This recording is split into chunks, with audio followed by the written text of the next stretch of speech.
Hey everybody, it's Missy coming to you from Cambridge. I miss you guys and I miss Watertown. And I wanted to share with you a book today called Look Both Ways by Jason Reynolds, A Tale Told in 10 Blocks. So this is a book of shorter stories that all come together as one story. And I'm going to share the first one with you today. Let me share my screen with you. And we're going to start from the first page, the first story called Water Booger Bears. This story was going to begin like all the best stories, with a school bus falling from the sky. But no one saw it happen. No one heard anything. So instead, this story will begin like all the good ones, with boogers. If you don't get all them nasty, half-baked goblins out your nose, I promise I'm not walking home with you. I'm not playing. Jasmine Jordan said this, like she said most things, with her whole body. Like the words weren't just coming out of her mouth, but were also rolling down her spine. She said it like she meant it. Said it with the same "don't play with me" tone her mother used whenever she was trying to talk to Jasmine about something important for her real life. And Jasmine turned the music up in her ears real loud to drown her mother out. And scroll on, scroll on. If you don't take them earbuds, earphones, or whatever they called out your coconut head, it's going to be me turning up the volume and the bass. And I ain't talking about no music. That tone. Jasmine's booger removal warning was aimed at her stuffy-nosed best friend, Terrence Jumper, TJ. Well, Jasmine called him her best friend who's a boy, but she didn't have best friends who were girls, so TJ was her best friend. And she was his. Been like that for a long time, since he moved onto Marston Street, 3 houses down from her. Since the only way their mothers would let them be walkers was if they walked together, because they were the only kids who lived on their block. Since 6 years, so since forever. The bell rang, and Jasmine and TJ had just left their last class for the day, the only class they had together. Life Science with Mr. Fantana. You've been back to school for 2 days and you already starting with me? TJ spun the black lock dial confidently, like he could feel the difference in the grooves and would know when he landed on the right numbers. How could I not? Look at them things. Honestly, TJ, I don't even know how you're breathing right now, Jasmine continued. Their lockers were right next to each other, luckily, because Jasmine, unlike TJ, turned her lock with an intense concentration, glaring at it as if the combination could up and change at any second, or as if her fingers might stop working at any moment. And if for some strange reason either of those things happened, at least she knew TJ was right there to help. TJ shrugged, tossing his science book onto the floor of the metal closet, the smell of feet wafting up from it like a cloud of dust, unsettled and unsettling. The floor of his locker was littered with empty snack bags that Jasmine had slid through the door vent between classes over the last 2 days. Trash? Yes. But Jasmine and TJ called them friendship flags, the litter of love. And because Jasmine had been gone for a while, they were basically notes that said, "I've missed you," in Cheeto dust. Then, finally, with the hardened snot like tiny stones rolled in front of the entrances of his nose, TJ turned the bottom of his shirt up and mopped it. A streak of slime smeared across his lip as he swiped and pinched and dug just enough for it to count as a dig, but not enough for it to count as digging. Ew. TJ tilted his face upward so Jasmine could get a clear line of sight into his nostrils. "Better?" he asked, half sincere, half hoping there was one more booger left and that it was somehow making a mean face at Jasmine. Jasmine stared into TJ's nose like she was peering through a brown microscope of flesh, and she did this totally unfazed by the fact that TJ had just used his t-shirt the one he was wearing as a tissue. And why would she be bothered? Not that it wasn't disgusting. It was. But she'd known him a long time, had seen him do things that made boogers on the bottom of a t-shirt seem like nothing more than added decoration. Booger bedazzle, a little flavor for his fashion. Had seen him use his fingers to pick gum off the bottom of his sneakers, and hers. And of course, nothing would ever beat the time he clapped a mosquito dead right when it had bitten him, then licked the fly slime off his arm. That one Jasmine had dared him to do. Paid him $1 for it. Worth it for both of them. You know, I can see straight through to your brain, Jasmine said, pretending to still be examining. And it turns out there's a whole lot of it missing. She plucked TJ's nose. Psych, psych, psych. Nah, you're good. I guess I can be seen with you now. Whatever.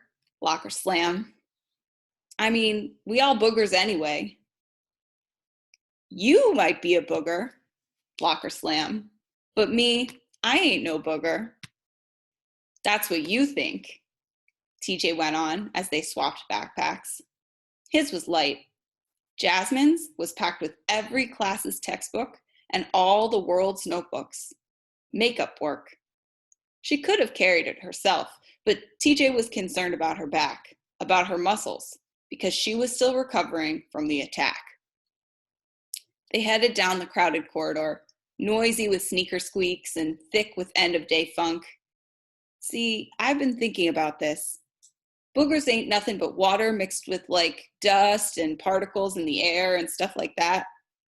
How do you know? Jasmine interrupted. Knowing TJ, he could have heard this anywhere, like from Cynthia Sower. Everybody called her Say-So, who jokes 99.99999% of the time. Looked it up online once, TJ explained.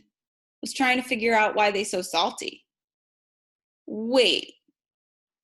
Jasmine thrust a hand up, as if walling off the rest of TJ's words. You eat them? Come on, Jasmine. It ain't fair to hold up my past against me. Dang. TJ shook his head. Now, if you're done interrupting, let me continue with my hypothesis. He broke hypothesis down into 4 fragmented words to put some spice on it.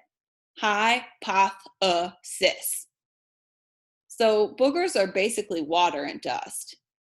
He put a finger in the air. And human beings are mostly water, right? Ain't that what Fantana said at the beginning of the year? Right. Okay, follow me. Every Sunday when we be at church, they always be talking about how God made us out of dust, right? TJ and Jasmine went to the same church where they sang in the youth choir together. TJ always asked Mrs. Bronson, the choir director, to let him sing solos, even though his voice was all over the place. A set of wind chimes in a hurricane, and Jasmine's singing wasn't much better. Only difference was she knew it, and she would never think to ask for a solo. She loved to wear the graduation robes and harmonize and sway and clap, snuggling her voice into the others like a drawer into a dresser. Her mother always told her, holding a note is talent enough. Even though TJ couldn't hold a note, that definitely wasn't his talent. He could hold a conversation. So he continued, God making man from dust and blowing breath into his nostrils and all that, right? I guess. You think God breath stank? What? Never mind. Probably not. TJ got himself back on track.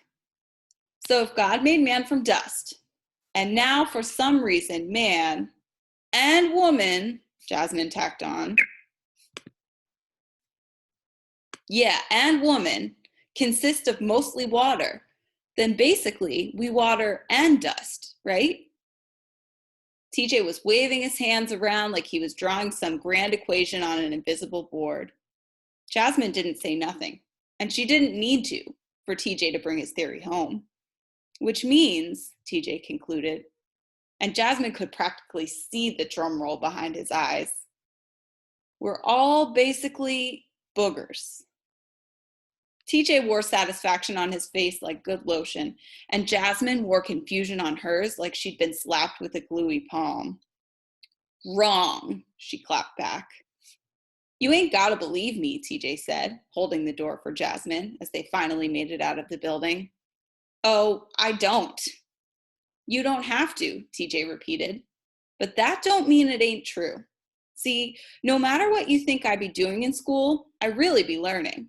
And seriously, I need to start teaching, because while all these so-called scientists and teachers like Mr. Fantana be busy trying to figure out if aliens are real, I've already figured out that boogers are like the babiest form of babies. This made Jasmine spit air. See, even though TJ was ridiculous and annoying and sometimes gross, she appreciated the fact that he always made her laugh, whether she wanted to or not. Whether he was trying to or not. He was always there to chip some of the hard off, tear at the toughness Jasmine had built up over the school year. It had been a rough one for her. It started with her parents separating and her father moving out. There was no drama around it.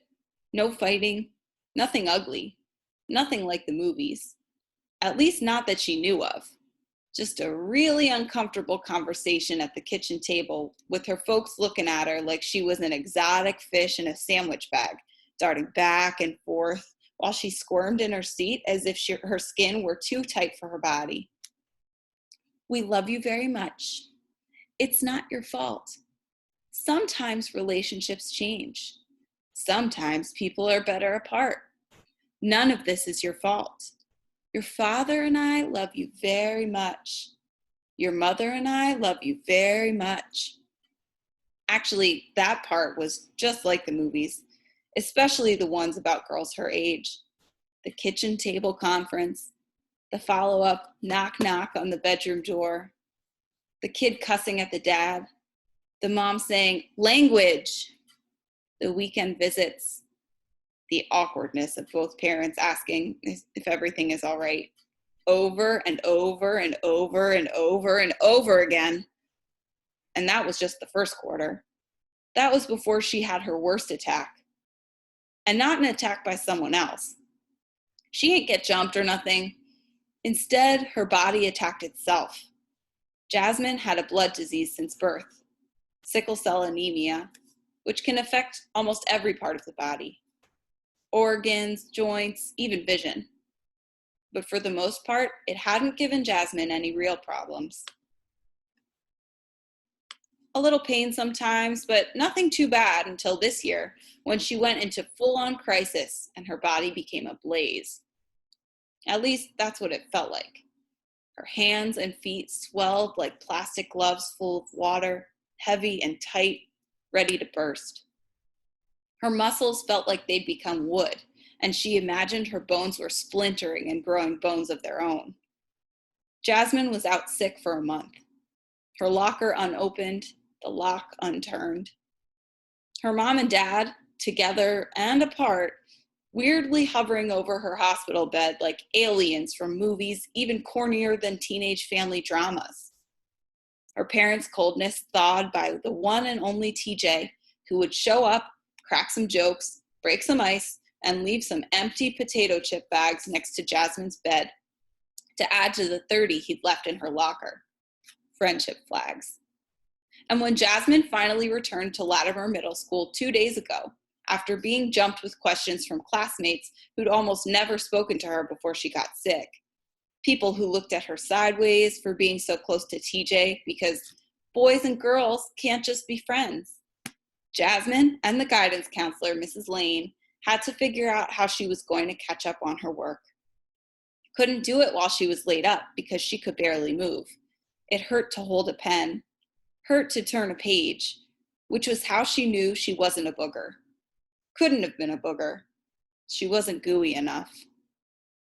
Maybe all boys are boogers, always acting like rocks when really y'all just blobs of dusty water, Jasmine joked as she and TJ crossed at the light. the crosswalk like a bridge leading them over the tar water, from school to neighborhood. They turned down Portal Avenue, a route they'd taken hundreds of times, a route TJ had been forced to take alone for the last month. And even though Jasmine had been at school yesterday, her mother had been too nervous to let her walk on her first day back. So this was their first day walking home together again. But not me, she continued. I mean, come on, boogers get wiped away, get blown out. Okay, so if you ain't no booger, then what are you? TJ asked. Jasmine shrugged. A girl? I'm me? Come on, Jasmine. Work with me here. Now TJ was spreading his arms, talked with his body like an old street hustler trying to convince people that stolen goods are a steal. If you ain't no booger, but you had to be something else, what would you be? Jasmine thought about it as they turned left down Marston, a street lined with houses that her mother always had been around for a long time. An old neighborhood, she'd ramble, whenever they drove through newer, seemingly nicer communities, where every house looked like the last house, like a choir of homes dressed in the same robes, turned the same way, singing the same melody in the same key, which makes for a boring, boring song. But Marston Street was lined with a little bit of everything, from small brick to fancy vinyl, from bay windows to colonial style, from ramblers all on one level to 3 stories. A fence here and there, a gate there and here, grass, gravel, blacktop, pavement, everything old enough to look lived in, to look tried on. Old enough to be warm and worn by a generation or 2, maybe even 3. I don't know, she said at last. I mean, what was that thing Mr. Fantana was talking about in class today? The thing he pulled up the picture of. I mean, it kind of looked like a booger. You talking about that ugly slug-looking thing? What'd he call it, a space bear? Yeah, she started, then stopped. Hold up. First of all, I ain't no ugly thing. Just so we clear. But I'm not. A water bear, Jasmine nodded. Yeah, water bear, TJ said, chuckling. That thing got like 8 legs, and it got them long nails like my old mother, and that weird mouth like my old mother. TJ poked his lips out, then pulled them in, then poked them out and pulled them in again, as if he were chewing on a giant piece of bubble gum. That thing would be super scary, like my old mother, if it wasn't so teeny tiny, which definitely ain't like my old mother. At all. Miss Macy not scary, boy. Miss Macy ain't my old mother. She my new mother.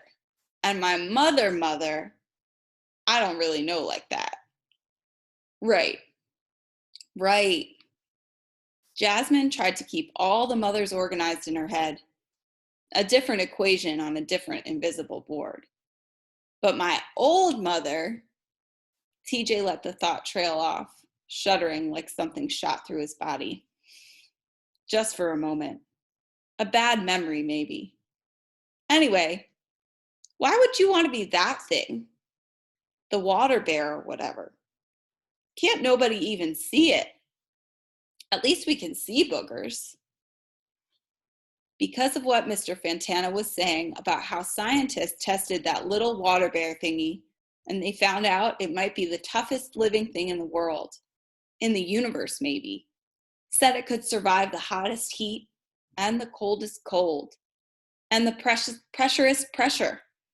I mean, they sent it into space, and it came back just crawling around like ain't nothing happened. Just crawling. That's me all day, with nails intact. Jasmine huffed on her fingers and pretended to buff the purple painted tips. Yeah, if you believe all that, I guess. Well, if you can believe God made us out of dust, which I believe because you definitely the dustiest person I ever known, then I can believe Mr. Fantana about this water bear. Shoot, we probably be stepping on them every day and don't even know it. TJ looked quick down at the ground, suddenly wondering what lived beneath the cracks in the concrete. Scratched his arms like maybe the water bears were crawling in the crevices of his dry skin and he didn't know because he couldn't see them.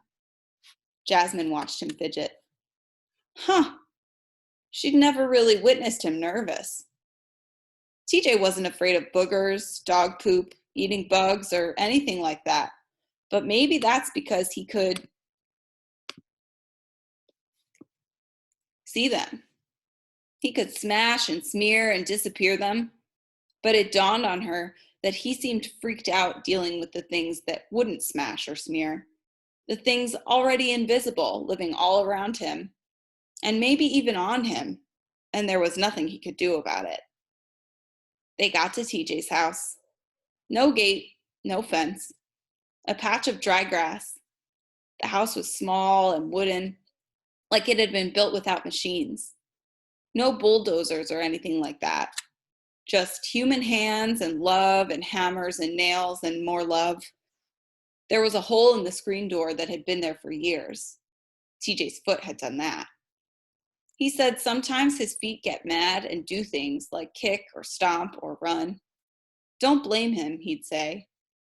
And Jasmine would laugh because his jokes were always funny, even though she knew they were almost never jokes. They sat on the steps out front, bumped shoulders and talked more about water bears and boogers and decided that maybe they could be both. Water bear boogers? Jasmine suggested while tying her shoes. TJ offered a slight adjustment. How about water booger bears? Ah, water booger bears. Jasmine perked up, nodded. I like that. The door opened behind them, the screen screeching a striking impression of TJ's voice. I thought I heard something out here. It was his not-so-new mother, his mom of 6 years, Miss Macy. She was dressed in her work uniform, navy pants, navy shirt with a name tag, offset by her fuzzy, dingy pink house slippers. She bent down and kissed both Jasmine and TJ on the tops of their heads, the remnants of her day now hovering around them like hard work halos. How was school? Fine, TJ said, smirking, sniffling, scratching. Pretty good, Jasmine confirmed. That's what I like to hear, Miss Macy said. They knew what was coming next. So, what y'all learned today? Even though Miss Macy asked this question, the same question, every day, her voice was still so interested. Jasmine looked at TJ. He looked back at her, a new booger resting in his left nostril. It seemed to have appeared out of nowhere, like boogers often do. He wiped it with the back of his hand, and they both chimed in unison like a Sunday choir. Nothing. I hope you guys liked this read aloud of Look Both Ways by Jason Reynolds. And I hope that if you're wiping your boogers on your hands, that you are washing those hands. Have a wonderful day.